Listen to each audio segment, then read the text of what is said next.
having two kids for me so early that a lot of society looked at and, was like, what are you doing? One of the worst things you could do.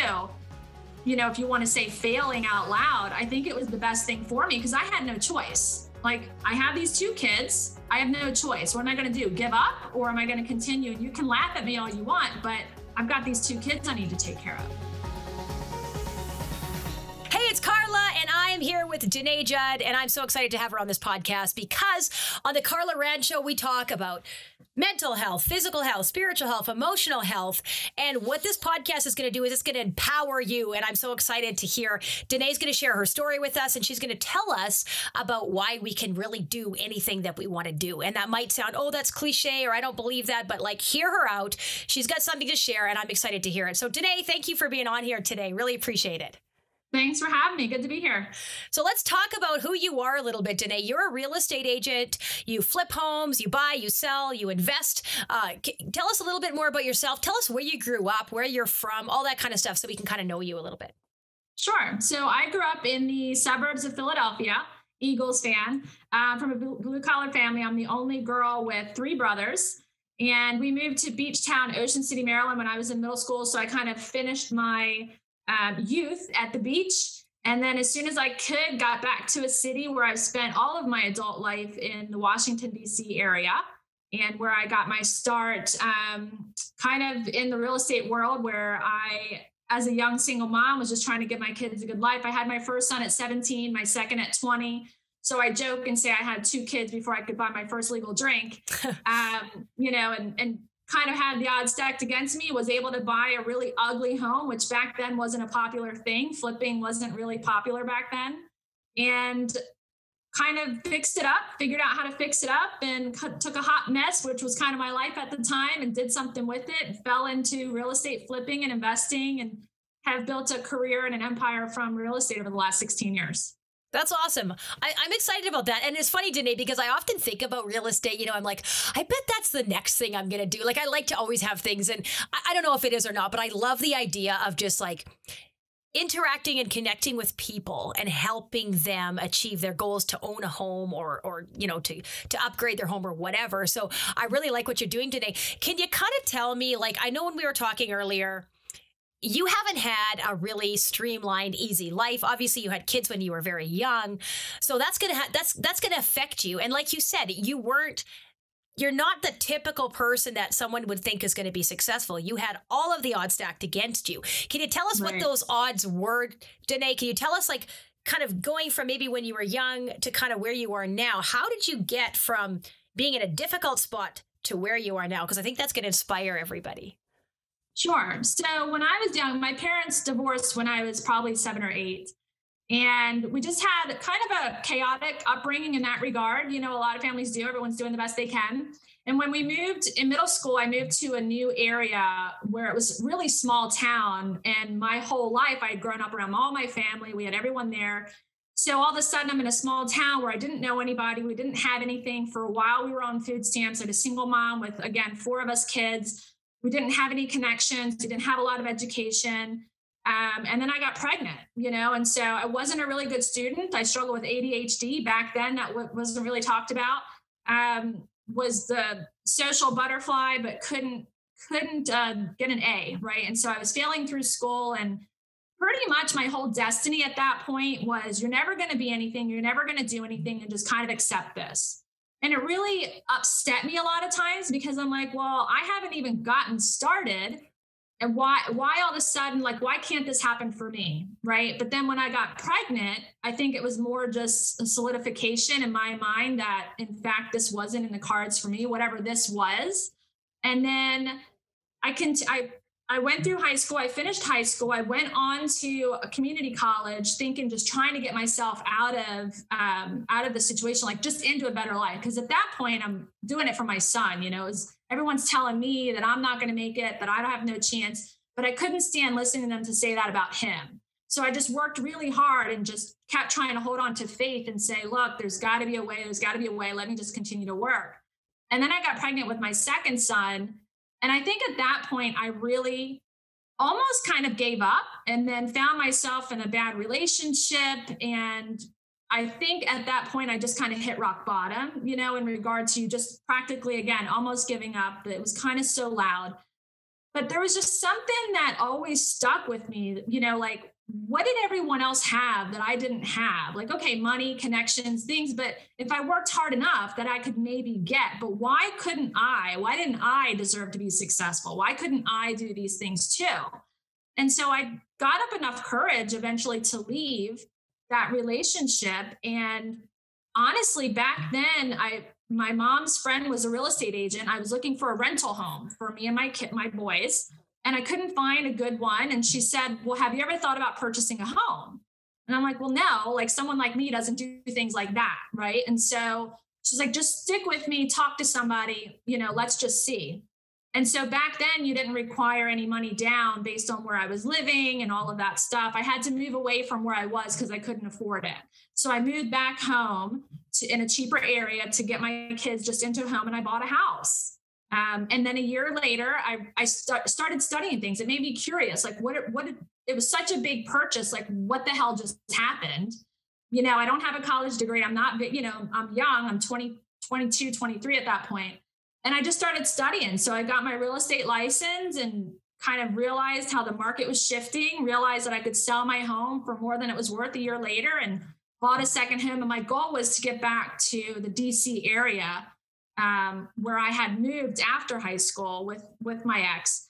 And my goal was just to be able to get back there where I could give my kids opportunity and give my kids, just a life. So I just kept trying to work. And for the longest time, I think I was just trying not to be a loser or not to be a failure or not to be those things that people were saying about me.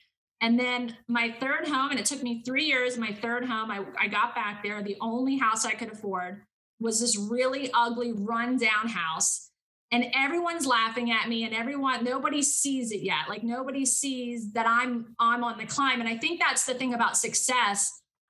They say the beginning of success looks messy, like the momentum, because you don't realize when you start that cycle, like when you're going from the mud and the muck and the failure to like when you're actually climbing, because it all kind of feels the same.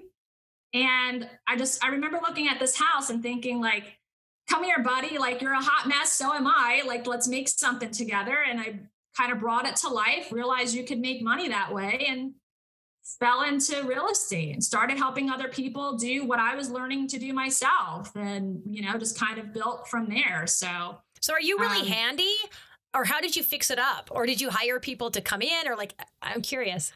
Yeah. So my family's blue collar workers. So everyone's always working with their hands. And my stepfather was a contractor. Like, he did commercial stuff, laying tile floors. So he helped me out a lot just in regard to that.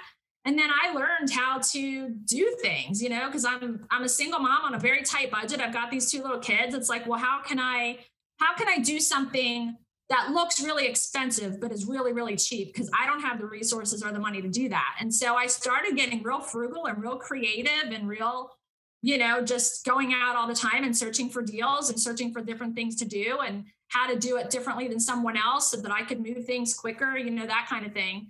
And then I started learning what the ductwork was and how to lay hardwood floors and things of that nature. And then eventually, actually, when I started to do it initially, I wasn't flipping homes. It's what I was doing, but I was moving myself and my 2 boys from house to house, trying to get them just into a better situation, like better opportunity, just into this life, And eventually, when I was able to buy a home that I didn't have to move into, my first actual flip, by this time, I found my now husband, and we took the kids over there and taught the kids how to hang cabinets and how to lay hardwood floors and things of that nature, so that I didn't want them to ever, I'm real big on work ethic. So if you want something, you've got to have to put some sweat equity behind it to get it.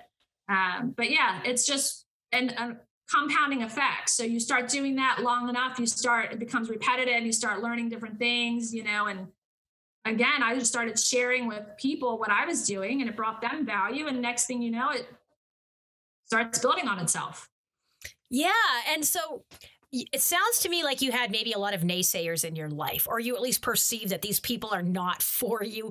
At least like, or maybe it's not that they're not for you. Maybe they had good intentions, but they're just kind of like, Denae, seriously, like, this is who you're going to be, like, don't get too excited. Don't get these big aspirations. I mean, look at you, you're young, you got 2 kids. Like, what are you really going to make of yourself? Do you feel like when people would say that, did that fuel you to do more, or did that discourage you, or did it do both in different ways? I think my husband jokes with me and says, if you want Denae to do something, tell her she can't do it. Yeah. Right. So I say, tell me I can't do it. I'm going to do it twice and take pictures. So I get real pissed off when someone tells me that I can't do something. But internally, honestly, for a really long time internally, I had a combative war going on I was buried under shame and just rejection and all of these things, but I didn't want you to see it. So you could say something to me and I wouldn't let you know that it upset me. And I had this strong, confident demeanor, but I was really struggling with myself. That was thinking that I deserved it, thinking that. And then when I started seeing success, it's just anytime someone complimented me, I didn't want any of the attention, because for a long time, I wasn't trying to be successful. I was just trying to make it. I was just trying to pay my bills. I just didn't want to be a failure. I didn't want my kids taken away from me. I didn't want all of these threats. I was scared to death. And so I honestly was just working, trying to keep my head down, trying to stay out of the limelight, didn't want anyone paying attention to me, just leave me alone. I'm just trying to do my thing. Never in a million years did I expect it to actually create what it has. And that was really hard, to go from not having anything, not thinking you're ever going to be anything, having everyone around you doubt you, to... And it wasn't, a lot of people around me were, and I think all of us, when we come from a certain beginning, it's what we're used to. And those closest to you can speak so much fear into you. And yes, they're not doing it to make you feel bad. They're doing it because that's the mindset of those closest to you. That's the mindset we all kind of lived in. Right. And so it's unusual, and it's kind of when you go, people are afraid for you. Mm-hmm. But then there's other people that don't know you that are trying to keep you down. They're trying to keep you there. And so trying to minimize that noise, or at least continue to move through it, I think is really hard when you're sitting on shame and you're sitting on all this doubt and you're already. But I think the good thing, having 2 kids for me so early, that a lot of society looked at and, was like, what are you doing? And one of the worst things you could do. If you want to say failing out loud, I think it was the best thing for me, because I had no choice. I have these 2 kids. I have no choice. What am I going to do? Give up, or am I going to continue? And you can laugh at me all you want, but I've got these 2 kids I need to take care of. So I think when we allow ourselves to continue to move through it, no matter what people are saying, it just kind of, if you can allow yourself to do that, even with that shame, even with that voice inside your head, just give yourself enough opportunity to keep moving further past it. Eventually it gets a little quieter. You're so right. You could say having the kids was harder, but having the kids forced you to do something. Without those little kids, you may have just been like, oh, you know what? I got time. But when you got those kids to support, it's like, I don't have time. I got to make this happen, and I got to work hard, and I'm going to do it. Right. So in a way, maybe that was almost a blessing to get you to that point. Otherwise, maybe it would have happened a lot later in your life, or maybe you just would have never really had as much ambition. Right. Yeah, it's interesting. I know I've always had some sort of fire underneath me. It always just made me really mad. And not even just for me. I'm the type of person that'll do something for someone else all day long. And I'm a big advocate of the underdog. So when I heard people saying things about me and then saying them about my brothers or my friends, it just really didn't sit well with me. And I'm like, no, I called BS on the whole thing. No, people like us can absolutely do things like that. I refuse to believe that for myself. I refuse to believe it for people that I love. But honestly, Carla, it's funny that we never talk about this in success, but when those of us that have reached a level of success come from a background, we spend so many years chasing success that we've never dealt with our internal workings of a program that was poisoned and toxic that you're still sitting with. So even though I was producing these high numbers and I was building real estate and I had these homes and I was doing all this stuff and I was really successful on the outside, inside, I was still wanting to hide and still very shameful about myself. And over the last few years, I've lost two brothers. I know we talked about this a little bit, but I've lost two brothers mostly from the same like internal dialogues. And it wasn't until after I lost my second brother that I started like, wow, like, hold on a second. Cause some of the things sounded a lot the same that I'm working on myself, you know? And so it wasn't even until after the success that I started doing some more of that self-discovery and personal development. And hold on a second, like having grace with myself and stuff. So, you know, where are we that one, we would even receive the information to allow us to understand that it's possible, like what's even possible? Like, what are you talking about? Invest in what? I don't even know what that is. Mm-hmm. Right. And then two, how does someone like me even think for a minute that I would deserve or could possibly do or accomplish that thing you're trying to say anyway? And so I think a lot of the time it's self-medicating or just trying to make ourselves feel better in that moment or whatever that is, you know, that's your level of hope that I'm going to do this thing with a more immediate, you know, sense of joy, because what you're talking about takes time and effort. And I can't think that far. I can't see that far. I don't have that much hope for that or whatever that is. And I think that's really the deal killer of why some of us can be real successful and some of us can't, because it's not even so much success, but it's like, are you happy with yourself? Are you joyful with yourself? Like inside, like what's that conversation? And that's become more important to me over the last few years than it had been all that other time. Because honestly, before I was just trying to chase success of what that looked like just for someone else, just so other people would leave me alone and stop saying it. Mm. And I never took the time to say, well, what are you saying about you though? Like, what are those conversations with yourself at night when you're, you know, by yourself? What are those conversations? And let's work a bit more on that, because that's the real success. And when you can get there, then you feel like you can accomplish anything. So amazing what you're saying, Denae, because I think that's a thought process that a lot of people never even, like they go through their whole life and they've never really evaluated what does success look like to me? Because to some people, yeah, like you're so right. You can look, and I mean, social media and stuff, like it can make people look so successful. Like, oh, you know, they got 1 million followers but they could be totally broke. They could be, you know, suicidal. They could be, alcoholic, you know, on drugs. Like there could be so many things going on. But to some people, oh, well, they're successful because they're making this money or they have these followers or they look a certain way or and I just think, like you said, like who are we? What do we even want? Because if we're just trying to be successful because somebody, like we're fitting into somebody else's box, somebody else's version of what success is, we're not even being true to who we are, right? So I think that's a question we have to ask. What does success look like to us? And are we balanced in these areas? So like, you know, with maybe financial success, maybe it's your faith, maybe it's your family, maybe it's your, like all of these things. Are we balanced, and are we actually evaluating things? Or are we just kind of going through the motions, you know? Right. And I think, I found the hardest part about that is one, slowing down enough to even be okay, like with your thoughts and the things that you're gonna have to process through. And then two, like starting to really look at your ugly truths that you've been just trying to run away from for years and just chase this other thing, you know? And then three, like processing through those and then being okay with what comes out of it. And I think that right there is just such a journey in itself. And it's so liberating and freeing when you get there. But man, that's the hardest road to take. But you're right. I think that I've always chased this thing, but I've always done what felt right. I've always, you know, my success has always been, how can I be and do the right thing for someone else? Like, irregardless, there's no shortcuts.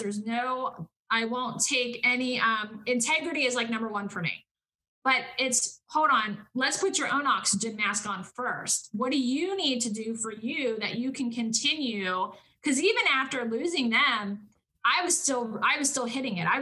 And I think that was the biggest thing when people said to me, man, I don't know how you're doing so well after everything you've been through. And I wasn't. I just couldn't slow down because I wasn't okay with I didn't want all of what I was trying to run away from catching up to me. And I was just like working and I'm like, that's not healthy. That's not healthy. That's not what I want to teach people. And so allowing yourself to then, it's a process, like pull back. You've got to, you know, slow down before you can speed up and say, man, like, let me really examine these things and switch the conversation a little bit. And so that's become really important to me as I continue ventures and other things. But it's one of those things going from success to making more of an impact. Like what really matters here, you know?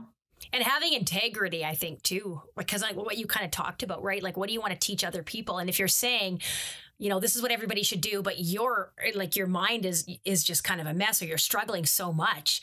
And like you said, I've been in that position too, where I'm just so driven and I'm just like, I don't care who I step on, what happens, I need to do this. And that was really unhealthy, because that was like, everything just falls apart when you're so driven that it's like, I can't let that catch on me. I just gotta go. Like, what are you running from? Why are you so driven? What is going on? And I think that's a conversation. So Denae, a lot of people are going to be listening to this. They're going to be like, okay, you know, that sounds so good. You got, you know, this personal development and everything. But I know, like, for me, when people would talk about personal development and they would say, yeah, and then I learned this about myself and I learned that about myself. I'm thinking, how did you learn that? Like, where do you go? Do you go to a therapist? Do you read books? Do you listen to podcasts? Like, how do you get that personal development piece so that you can start figuring out who you are in the inner turmoil and where that's coming from and how to overcome it? All of the above. Okay. So honestly, I was always the type of person who, I don't need a therapist. I don't want to talk about it. I'm okay. Just keep moving on. Until literally I got to the point where I wasn't okay and I couldn't keep moving on and I had to talk to somebody. And so I think for me, it was the first time I ever allowed myself to really find a therapist that would ask the right questions, because I've been, you know, in a lot of coaching and coach myself for a lot of years at this point. So I know that it's not so much that you need someone to talk at you or tell you something. It's more who's asking me the questions that allow me to then reflect and ask myself better questions. So I found a therapist. He was huge in helping me kind of uncover, because I think any one of us who face the need of personal development, it's usually because we've been through something or we're holding on to something, as you were just talking about, like, where does this come from? Like, why is this part of me like this? And so it's allowing yourself to safely talk through it with somebody who unpacks that for you and then helps you figure out where to put everything, right? So I think therapy for me has been huge. Journaling. And even my husband, because I'm, you know, do videos all the time. And he's like, why don't you just record yourself? Like, don't ever put it out there, but just record yourself and where you are in your journey so that you can kind of reflect and look back. And I started writing a ton just as an outlet. And then I think the other thing, I kind of created this framework for myself. But when I was going through the worst of everything with severe panic attacks, it was affecting my work. Nobody else saw it, but I knew it, right? It was affecting my work, and I would have these panic attacks. I'm like, okay, I can't do this. Like, this is the one emotion I can't live with. And I knew I had to figure out quickly how to get myself out of that. So I remember thinking to myself, well, when the doctor said, well, you're doing this to yourself. And I'm like, well, if I'm doing this to myself, then I must be able to make it better. Like, if I'm literally the one making myself sick, I must be able to make myself better. So it's just allowing yourself to switch. I remember when things would start to get real anxious or I would start to feel a certain way, I would literally just interrupt the pattern and say, what is the purpose of this thought? Like, what is the purpose of this thought? It would just interrupt me from just, okay, instead of like mind cycling, it would just pause me to think about something different. It's like, well, there's really no purpose. And then, okay, well, then what's another thought that you can think instead? Whether it's just reframing if you're anxious, you're like, oh my gosh, that person's going to blah, blah, blah. Well, hold on a second. What's the purpose of that thought? Is that serving you? Is that helping you? No. Well, then can you phrase that a little differently? And that's kind of how it started with, I don't think you try to go 0 to 100 in like a minute.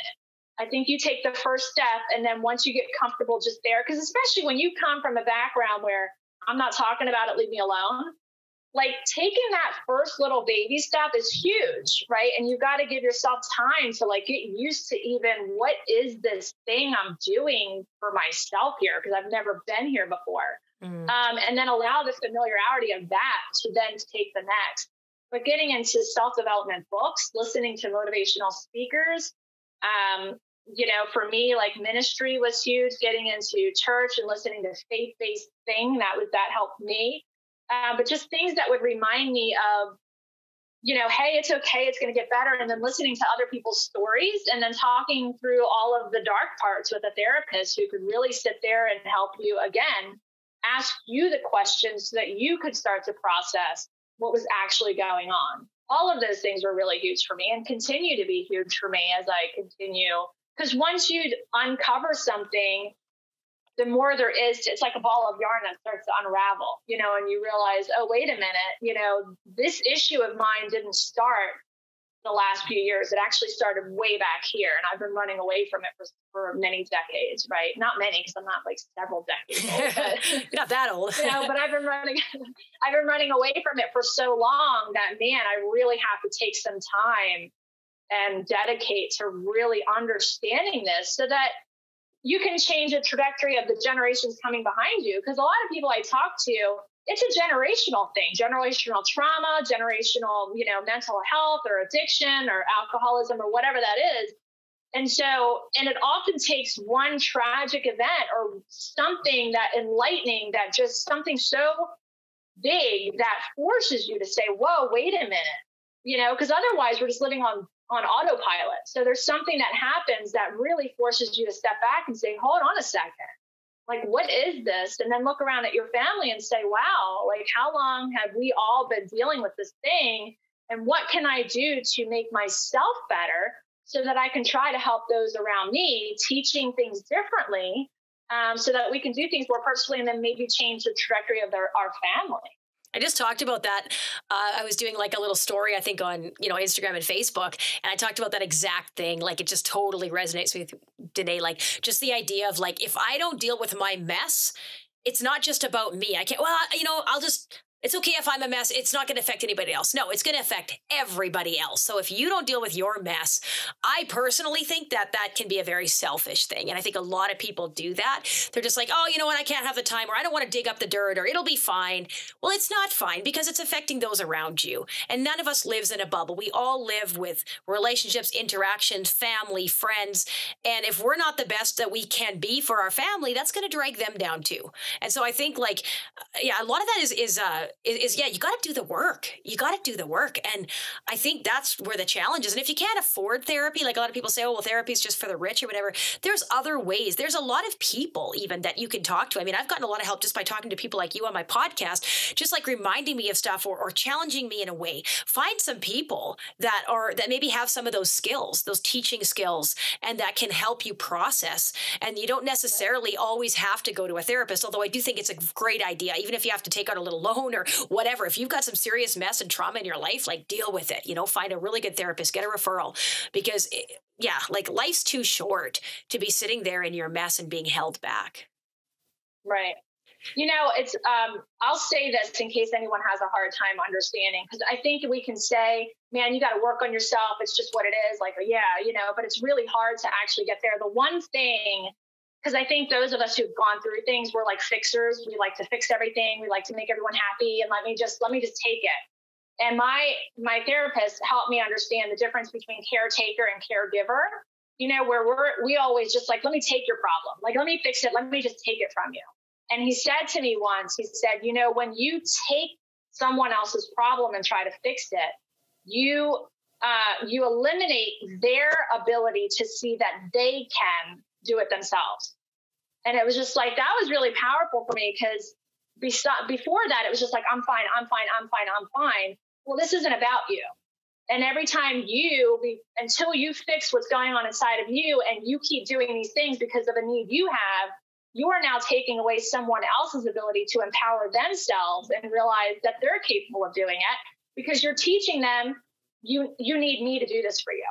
And I'm like, well, that's not what I was trying to do, but that's what happened. Right. And so it wasn't until I heard it that way that I was like, wow, like, no, I'm not doing that, you know. And that's when I really started working through, because I think we're on autopilot. We're driven, we're, you know, gritty. We just like get on in it. But when you can start to think about, hey, how is what I'm doing not only negatively affecting me, but genuinely negatively affecting other people?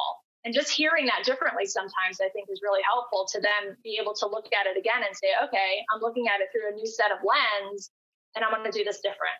It's so true. And I think a lot of us are those, like, we want to fix, we want to help, we want to nurture, we want to support everybody. But you're right. Like, if we're just trying to take stuff, then in a way, like, we're using them to fulfill a need in us. We want to be needed. And we're also taking away, like you said, their ability to solve the problem on their own. And so I think better would be asking them questions, maybe having them listen to this podcast instead of saying, oh, I'll just take it for you. You're having a hard day. Well, let me just go and like, I'll take all your kids. I'll clean your house. And then I'll, like it's just the idea, almost like teaching someone to fish instead of just giving them a fish. It's kind of that idea, I think, to really like, how can we actually help people?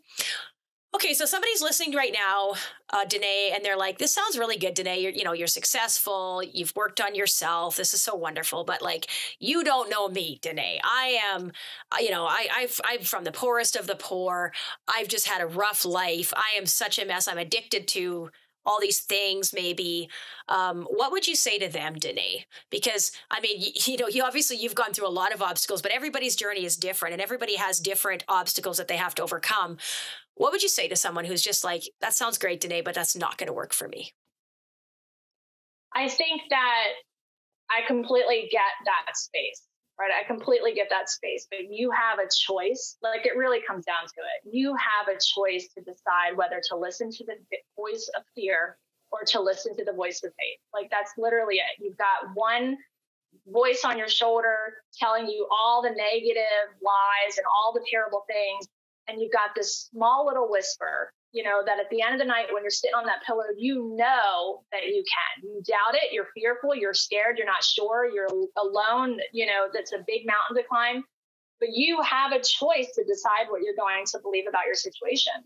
And nobody else can pull you up out of that hole. And if they do, you're probably going to fall right back in until you learn to start climbing. And that really... it's going to be hard. It's going to be messy. You're going to have skid marks. It's not going to be a joyous time a lot of times. So let's just put that out of the way right now. But it's going to be worth it. And you're the one that has to do it for yourself. Like, that's it. So find, look at your circle of friends. There's a saying, who are the 5 people you're spending the most time with? That combination of who you're going to be. Find somebody that you can trust that's just going to lift you and hold on to that voice. Give yourself a little bit of grace while you're going through each stage. Like, you are not what you're doing. Who you are is not the mess you're in. You can get out of the mess. You can change your behavior. You can develop a new habit. That is not who you are. So detach your identity from that and just give yourself a chance. You just don't know what other people are willing to help you. Other people are willing to help you, but you have to get to the point where you're okay enough asking for the help and then accepting it. Yeah, I think that's the thing. Like, if you really feel stuck, I think just saying, I need help. Finding somebody that can at least just give you that little leg up or that little hand up to say, yeah, you know what, like, not to do it for you, but to point you in the right direction and to kind of get the ball rolling. I think that's huge. So, Denae, how does somebody then get successful? Like, let's just say finances, for example. Maybe their finances are in the tank. They have no money. Maybe they're getting some government checks, but it's not enough or it's barely enough. And they're just like, what do I do? What would you say would be maybe the first 2 or 3 steps that they should take, or even the first step that they should take if the finances are really bad for them right now? I think hone in on a skill. And try to, for me, when I was in that stage where, man, I just want to get out of this. I just want to be able to afford my bills. What is it that instead of, I think when we're in that space, we spend so that for the instant gratification where it's, hold on a second, what goal can I create for myself that I can achieve, even if it seems small, that I can give myself like, okay, a sense of accomplishment. And instead of going out when we're in that emotional place and buying something because we deserve it, I get that. But switching that and saying, what can I do because I've earned this? Because it's a different sense of pride and it's a different sense of accomplishment. I think when you're at a next step, it's really honing in on what is a skill that you have? Like, what does everyone say about you all the time? That you do something really, really well at, and then try to nurture that thing. Just try to continue to nurture that thing. And how can I do this? How can I do it differently? And again, ask for help. People want to help you if they know you're trying to help yourself. Mm-hmm. But stop thinking about the goal. Stop thinking about the entire climb. Stop thinking about what success looks like. Because when you look at the whole thing, I think you start to get overwhelmed and you shut down.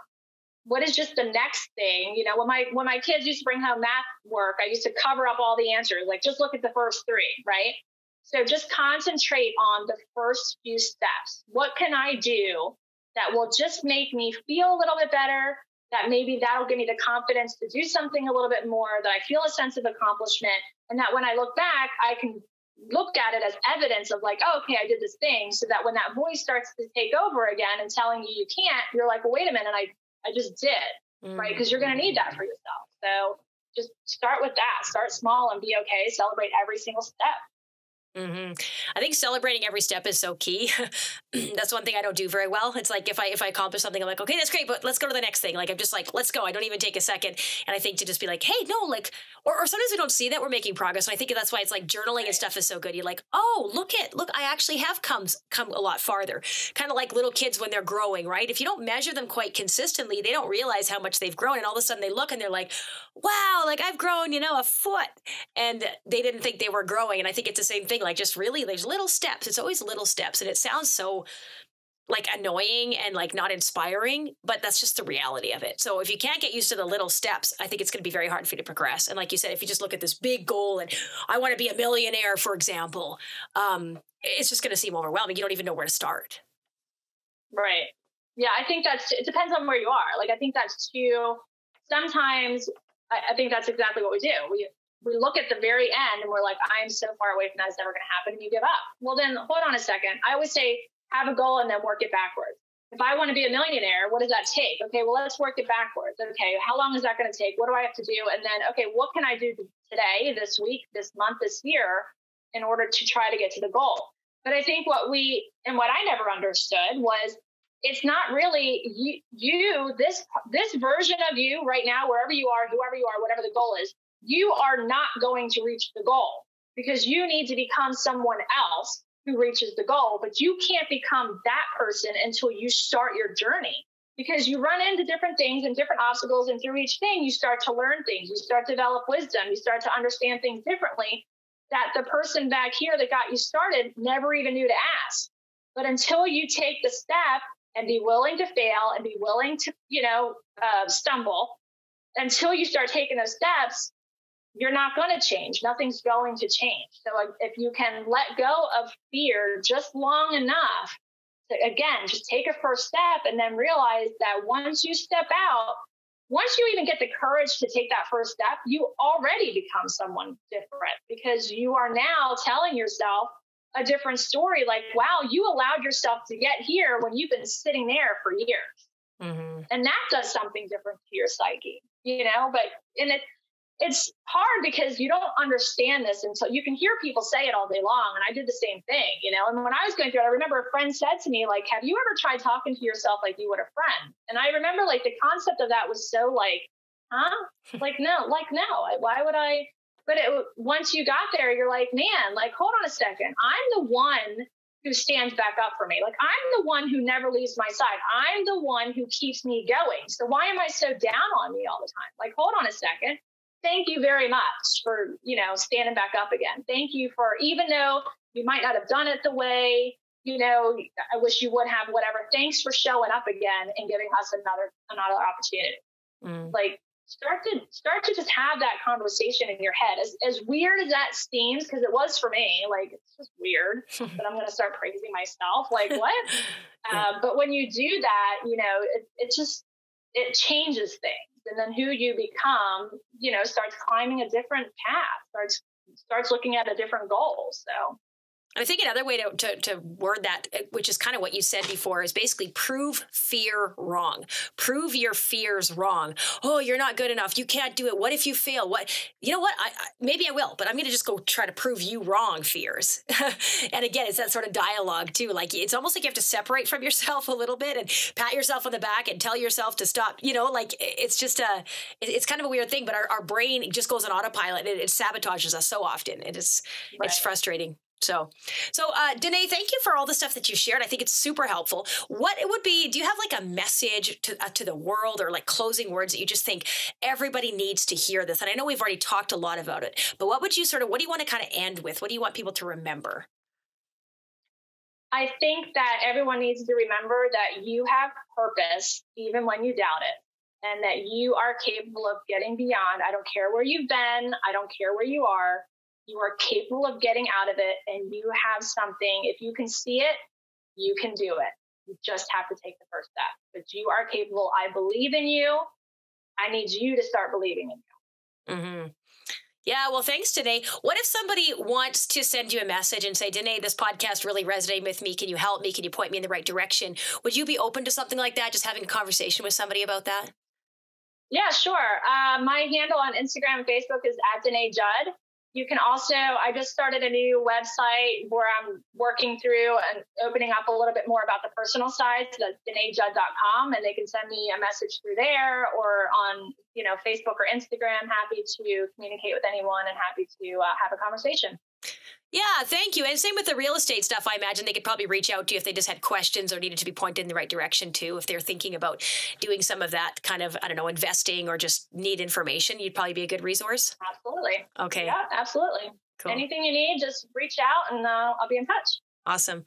Well, thanks so much, Denae. I feel inspired. I want to go out and save the world or something now. So thank you. And it's been good for me because even though we get through some of these limiting beliefs, Denae, they keep coming up. Like you don't think it's not going to keep, it's going to keep coming. Oh, but Carla, remember this? Oh, but Carla, it's like, no, whatever. Right. So it's a good reminder for me too. Just yes, you can do whatever it is. If you can see it, you can do it. You just need to start taking those steps. So that's awesome. Thank you, Denae. Me too. We're all on that journey. So good to talk to you, Carla. Yeah, you too.